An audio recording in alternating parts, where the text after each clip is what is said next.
All right, the zone read. This is one of the most important plays of sort of the early 2000s era of football. It was an incredibly important development that led to a lot of innovation in college football. It even made its way to the NFL and was all the rage in the NFL for a few years. It's faded back from its highest prominence in recent times, but it's still an important play. It's still in a lot of playbooks. So I wanted to take a look at sort of the history of how this important play developed. So if we actually want to go and look at the beginning of the evolution of the zone read, we're going to go back, and it actually starts with these guys here. So it's Mike Shanahan and his offensive coordinator Gary Kubiak when they were with the Denver Broncos during the John Elway era. And another important piece of that is this guy, who is Coach Alex Gibbs. He is the offensive line coach during that time, and he was a huge proponent of the zone running game. So what is zone running? All right, so in the zone running scheme, we have our offensive line. We're going to put a tight end at the end here. And instead of, let's have a little example, offensive line up here.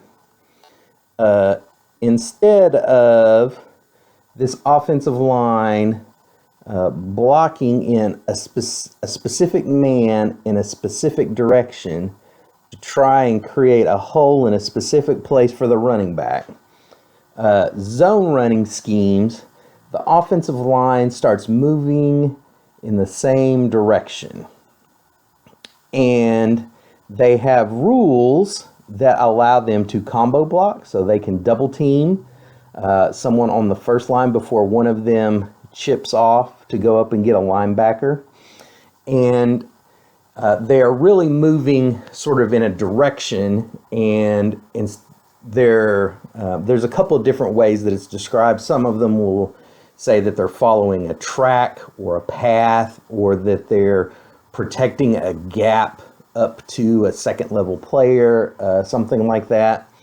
One of the features of all of these zone running schemes is that they will usually leave the end man on the line of scrimmage unblocked, which creates a numbers advantage that allows these double teams to happen on the front side. The running back, after getting the ball, then gets the option to sort of follow a specific track or a path, and then whenever they see any opening that comes open, they accelerate through that opening and try and gain yards. So there's a few advantages to this scheme, and of course, like I said, Gibbs was a huge believer in it. Pretty much his entire running offense was built on it. That's what they did almost exclusively. One of the advantages is that if you have a defensive line that's running a stunt with maybe a blitz, so let's say maybe we've got a linebacker going around here, this person's angling here, and this tackle's curling around in there. If your blocking assignments are based on taking a particular man in a particular direction, a stunt like this can create a lot of confusion. However, in a zone blocking scheme, the offensive linemen are really just moving in a particular direction, and so they're only going to block the players that are kind of coming to them. So if we have this player going over here, then this guard is going to block them. Let's say this player is slanting that way. They're going to be picked up by this guard that is moving into the A gap, and when this nose loops around, the center is going to pick them up as they come into their area. And so it just creates a system that can handle that. It can also handle different alignments. So if we have our offensive line look like this. Depending on your schemes, it may matter a lot where this end is or where this end is, or if we've got a nose there and like a 2-eye and a 3 tackle. The scheme may change, and there's a certain workload for your offensive lineman to deciding how to block that. But if you're using a zone scheme, then it matters a lot less. I mean, they still have to coordinate their actions with one another and things like that, but they're just moving into these areas. You might get a double team here before one of these offensive linemen moves up here, and because he's on the inside, he might block him or he might release, depending on how exactly you have your scheme set up. But it allows you to have a very few number of plays, and the offensive line can handle all the different defensive fronts. Certainly helps also if you have Hall of Fame players like Terrell Davis and John Elway running these plays. But so we have the basic features of the zone running game. One of the counters to it, so we have our offensive line here, and we're going to be running in this direction. The offensive line is going to leave this defensive end unblocked so that they can all move front side and they can create those combo blocks. One of the issues is that if the defense gets tired of being gashed with this zone run, the defensive end may come flat down the heels of the offensive line, and since he's unblocked, he can create a tackle for a loss behind the line of scrimmage. And this is something that you saw with teams that ran a lot of zone heavily, is that eventually this end's going to come down and try and make a play. And one of the important counters to that is the offense would then run a bootleg toward that defensive end. So we have our unblocked end. He's been getting tired of run on, and so when the play goes away from him, he comes flat down the offensive line to try and make a tackle. Our offensive coordinator has been watching and so has a trick for them. The running back is going to head in this way. The quarterback opens up, fakes to the running back, and then bootlegs out around the side. We'll have the option to usually make a pass to someone like this tight end coming back across is going to get lost, or the quarterback can take off and run himself and gain yardage. So that is the basics of the zone running offense.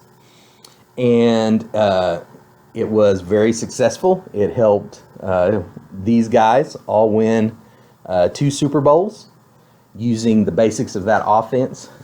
But there were, it wasn't perfect, we'll say. There was still an improvement that could be made.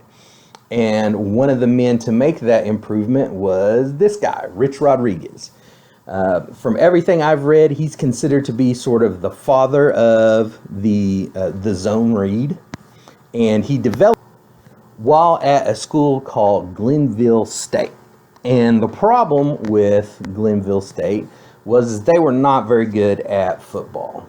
And I have seen it reported secondhand. I have never seen the direct source of the interview myself, but supposedly Rich Rodriguez has said in interviews that whenever he and his coaches were developing the zone read at Glenville State, they weren't trying to score a bunch of points. They were really just trying to get first downs. That's how sort of down and moribund and lost that program was. They had several consecutive losing seasons, just not a very good program, and they were trying to find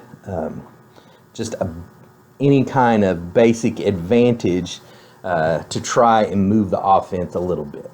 And what the innovation was is that if you put the quarterback in the shotgun formation, that quarterback is then able to see this backside defensive end.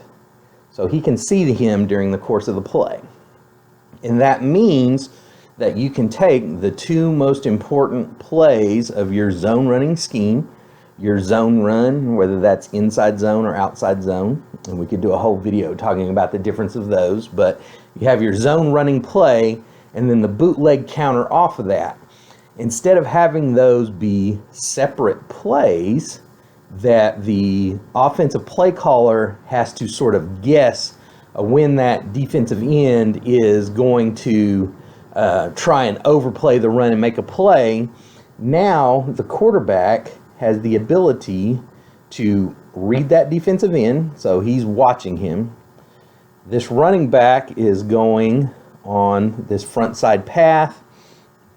Our offensive line is going to go. They're going to make their combo blocks. They're getting up here. And if the defensive end stays at home, because that is how a lot of ends are coached, whenever they get action away from them, they're going to play some kind of contain role in case there's a reverse or a trap or something like that coming back at them. If he sits, then they just hand the ball off and they have a good inside zone running play blocked up for the running back. If, however, this defensive end has been told or decides on his own that he is going to crash down this line to stop the run, then the counter play is already built in. The quarterback is going to pull the ball and run out around this side the same way he would have on a bootleg. But like I said, now these two plays are combined together. And so that created a much bigger advantage for the offense because we have a good zone running scheme up here on the front.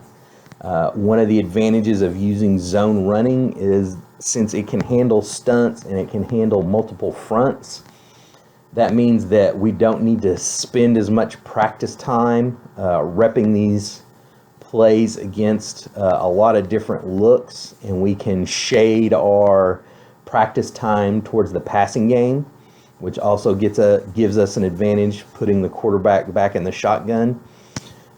It also it forces these end players to not be very aggressive because the same way running flat down the line to stop the run, if we have an end just sort of charging upfield like he's on a pass rush, it's fairly simple for this quarterback to get around him if he has any athleticism at all. And so it forces your defensive ends to play kind of passive, and it was a huge innovation. The zone read was a key part of Rich Rodriguez's rise, of course. It was also a key part in the rise of some other big-name college coaches like Urban Meyer and Chip Kelly.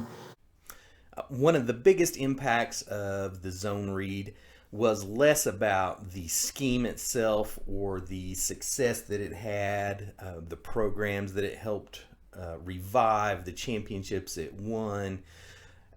It was more about the innovation of taking things that we knew that worked in a football sense and trying to apply them in new and creative ways to create something that is both new in the sense that it was a new play, but it also harkened back to older days of option football that a lot of people thought were going to die out with the advent of the passing game and the increased speed on defenses. And so it sort of led to a revival in a lot of related option concepts, and again was one of the most important innovations sort of in the early 2000s, 2010s, and sort of the impact that it had on football. And that is brief history of where the zone read came from.